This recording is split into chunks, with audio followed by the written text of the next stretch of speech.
할렐루야. 오늘 아침 묵상 말씀은 전도서 4장 1절에서 6절 말씀까지입니다. 제가 봉독해 올리겠습니다.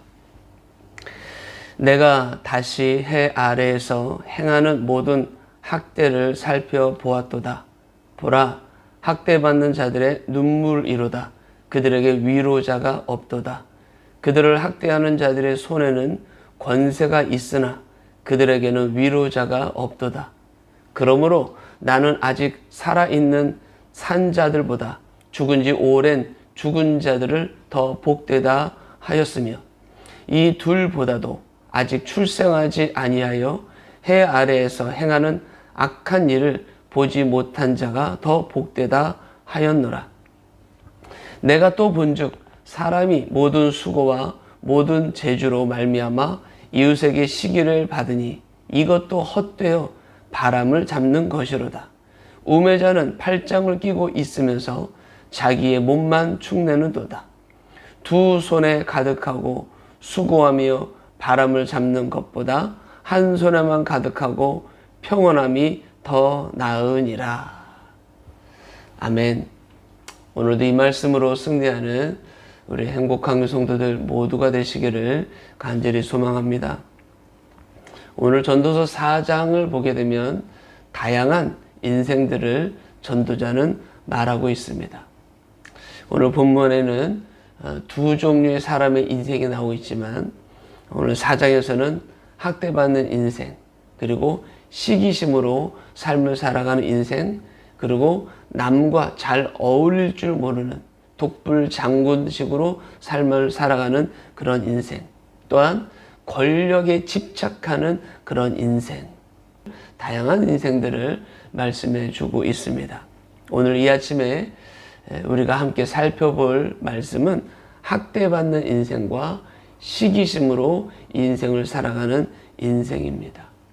전도자는 이런 인생들을 다 뭐라고 말하고 있냐면 바람을 잡는 인생과 같다 그랬습니다. 여러분 손으로 바람을 잡아 보셨습니까?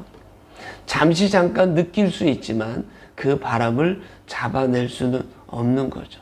전도자는 오늘 우리들에게 중요한 교훈을 우리에게 말씀해 주고 있습니다. 첫 번째로는 학대받는 인생입니다. 해 아래 인생이 있는 곳에는 어디에나 학대가 있기 마련입니다. 가진 사람은 가지지 못한 사람들을 학대합니다. 배운 사람은 배우지 못한 사람들을 학대합니다. 힘 있는 사람은 힘 없는 사람을 학대합니다. 드러내놓고 학대할 수도 있겠지만 교묘하게 학대하는 그런 인생. 우리 인생에는 이런 학대가 있고 또 학대받는 사람이 있습니다. 오늘 본문 1절을 보게 되면 내가 다시 해 아래에서 행하는 모든 학대를 살펴보았다 그랬습니다. 그런데 문제가 있습니다. 뭐가 문제인가? 보라, 학대받는 자들의 눈물이로다. 그들에게 위로자가 없도다. 그들을 학대하는 자들의 손에는 권세가 있으나 그들에게는 위로자가 없도다. 학대를 하는 자가 있고 학대를 받는 인생이 있습니다. 그런데 위로자가 없습니다. 학대를 받아 눈물을 흘리는데 이런 학대받는 사람의 그 눈물을 닦아줄 위로자가 없다는 것입니다. 학대하는 자에게는 권세가 있고 학대받는 자에겐 눈물이 있습니다.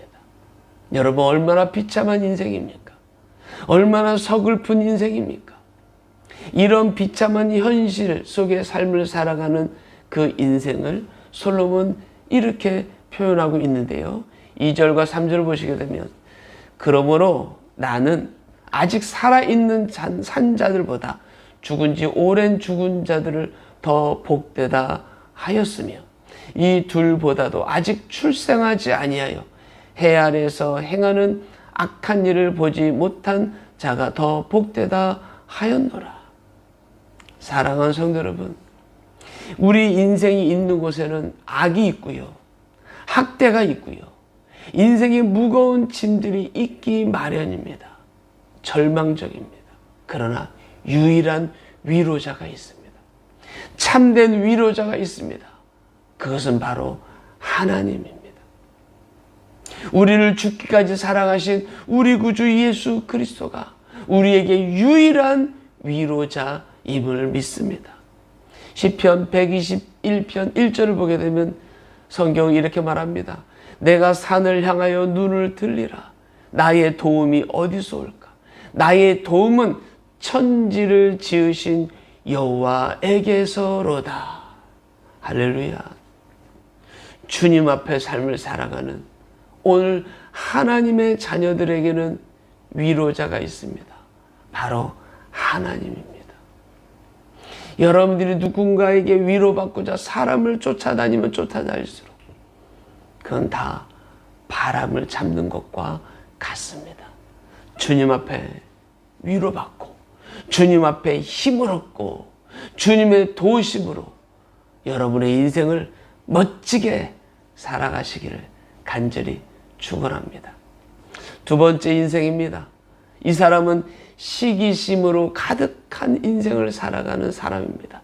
경쟁심에 사로잡힌 인생입니다.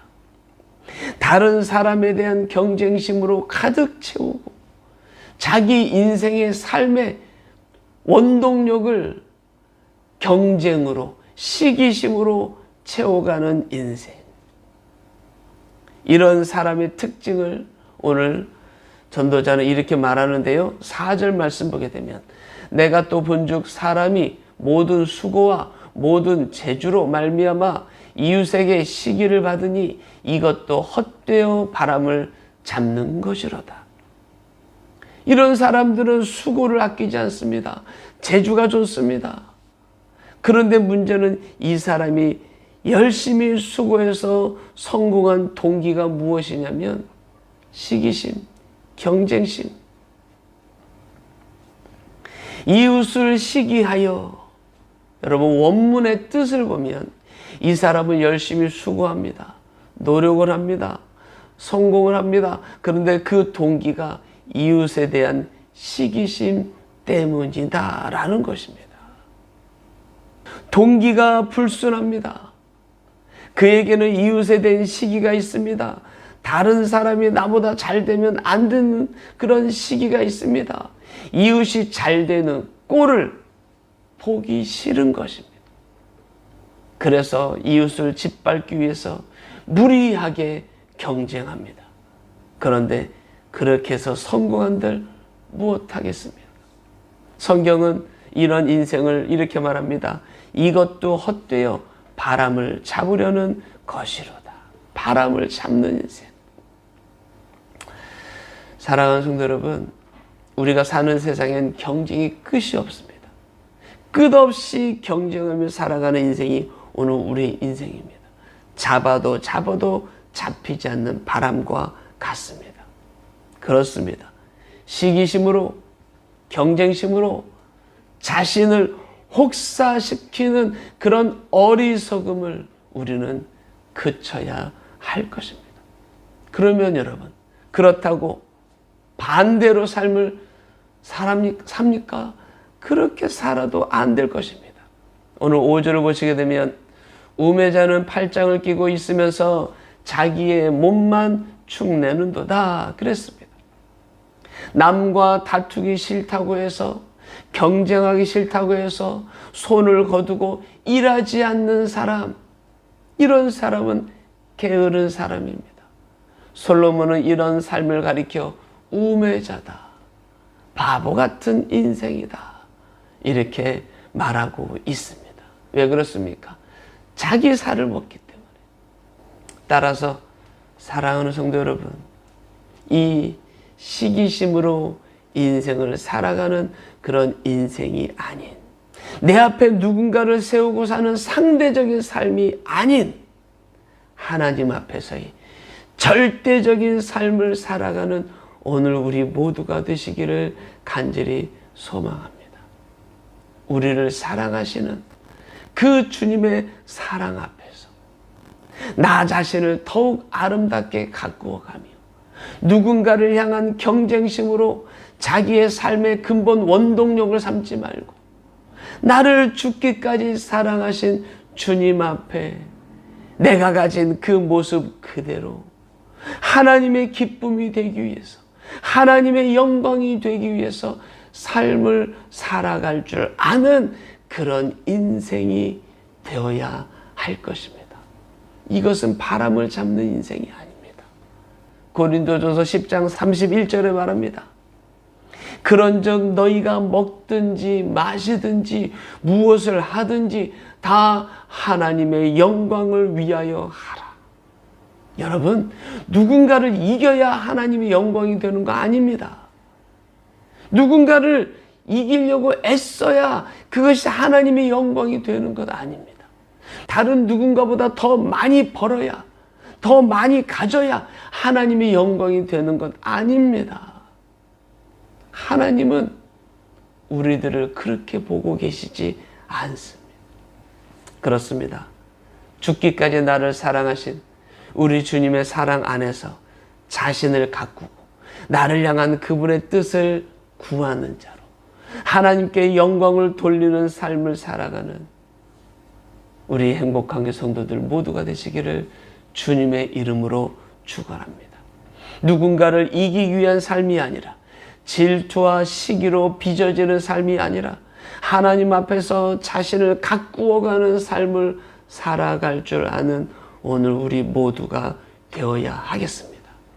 이웃이 잘 되는 것이 싫어서 내가 이웃보다 나아지기 위해서 그렇게 하는 일이 아니라 내가 이 일을 통하여 어떻게 하나님을 기쁘시게 할까? 어떻게 하나님께 영광을 돌려드릴 수 있을까? 이 마음으로 삶을 살아가는 우리 행복한 성도들 모두가 되시기를 주님의 이름으로 축원합니다. 기도하겠습니다. 할렐루야. 사랑이 많으신 아버지 하나님, 우리 행복한 교회 모든 성도들이 바람을 잡으려는 인생이 아니라 우리 주님 앞에서 나를 사랑하시고 죽기까지 나를 사랑하신 그 주님의 사랑을 품은 자로 하나님의 기쁨이 되며 하나님께 영광을 올려드리는 절대적인 그런 삶을 살아가는 우리 행복한 성도들 모두가 되게 하옵소서. 모든 것 감사드리며 우리 주 예수님의 이름으로 간절히 기도드리옵나이다. 아멘.